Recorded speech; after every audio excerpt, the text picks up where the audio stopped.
A political scientist went viral on X recently over a graph that he made presenting alcohol, marijuana, and cigarette usage among high school seniors. Data that the statistician Ryan Burge presented in the graph is from Monitoring the Future and included data from the years 1976 to 2022. According to the numbers, there's a decline among all three of those vices. In 1976, 76% of high school seniors said they had smoked cigarettes in their lives, but in 2022, that number was just 17. 92% of high schoolers said they'd consumed alcohol in their lives that same year. That's a lot, compared to 53% in 2022. And within that same time frame, the high school seniors who said they'd consume marijuana dropped by 26% from 64 to 38. But it's not just among high schoolers. America's drinking rate has reached an all-time low. According to a Gallup survey from last year, only 54% of U.S. adults say they consume alcohol. This is the lowest number by 1 percentage point in Gallup polling since 1939. 53% of Americans say drinking in moderation, that means 1 or 2 drinks a day, is bad for your health. 66% of people ages 18 to 34 say drinking in moderation is bad for your health. 50% of people ages 35 to 54 said the same. And for those 55 and older, 48% felt the same way. High schoolers shouldn't drink at all. Obviously, they do. We got to be realistic. Did you drink in high school? No. I actually don't think. I was talking to some of our producers about it, and I was like, I probably drank like Hypnotic at the time. One time it's a blue drink. It's a drink? It's like a blue. I'm embarrassed. Let's move on. What did I? But I did it like more about it. I did it like once or twice, but I wasn't like I didn't drink till I got to college. But I also the reason why this is so funny to me is because we're both millennials, right? Yeah. So at the same time, simultaneously, I know you've probably seen them. There's studies that have come out that millennials are the drunkest generation of all time. Well, and we have I a lot feel of like trauma to get through. That's what it said. So it named the reason. It said because we graduated amongst like the worst crisis. 2010, yes. Yeah, like between 2008, we couldn't get a job. Like most of us, like I took an internship after I graduated that turned into like a fellowship. My parents were like, go work in a bank or something. You need to have a real job.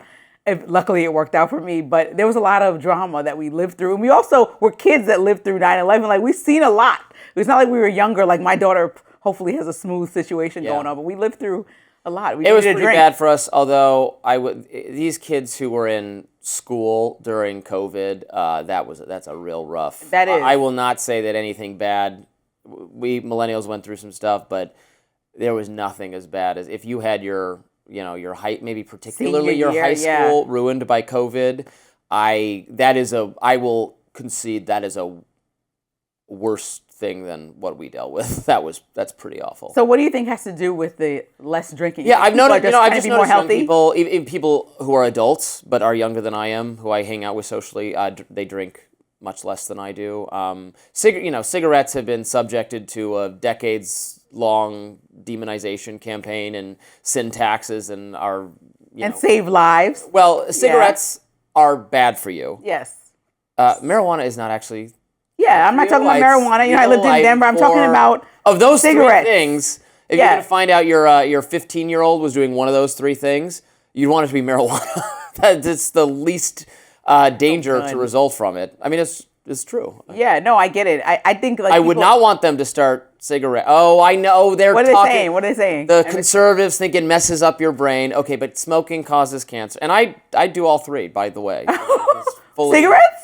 I had a cigarette last. I made Colin stop smoking cigarettes when I first met him. He smoked cigarettes. I smoke them. Even one. I said, if you smoke, this is date number 2. I said, if you smoke, then I'm good. You're a nice man, but I'm out of here. Yeah. And I never, unless he sneaks, I've never seen him smoke a cigarette again. I like a cigarette every now and then. I don't smoke. I'm not an addict. I don't smoke like on a daily basis. But if somebody wants to have one, I'll have one. My theory is I love cigars. So does Colin. So I guess that's his new thing. But like, my thing is that younger people are on their phones all the time and consuming this digital age, so they have too much going on to be like wanting a drink. They're just like in bed still watching. And at the end of the day, I want a glass of wine pretty much every day. It's a day where we got through it and I would like a glass. I try not to do it every day, then I start feeling bad like a lush. But well, you don't have to have 2 bottles of wine every night, but a glass of wine is a nice way to commemorate the end of the workday. That does it for us today on Rising Live. Look out for more exclusive YouTube content coming your way later today. And be sure to like, share, and subscribe to The Hill's YouTube channel so that you never miss any content. And for those of you who like to listen while on the go, we're now available anywhere you listen to podcasts, and we will see you later. Happy MLK.